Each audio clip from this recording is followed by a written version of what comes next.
Is your Google Chrome browser constantly redirecting you to random websites? It's incredibly annoying and can even be dangerous. So in this video, I'm going to show you exactly how to stop those redirects for good. If this helps you out, please hit that like button and subscribe for more tech tips. First, let's check your browser settings by opening Chrome, clicking the three dots in the top right corner, and selecting Settings. From the left-hand menu, click on Privacy and Security. Then select Site Settings, and scroll down to find pop-ups and redirects.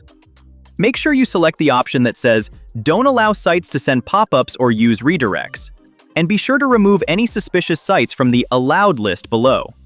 If that doesn't fix the problem, you can try resetting Chrome by going back to the left menu, clicking Reset Settings, selecting Restore Settings to their original defaults, and confirming the reset.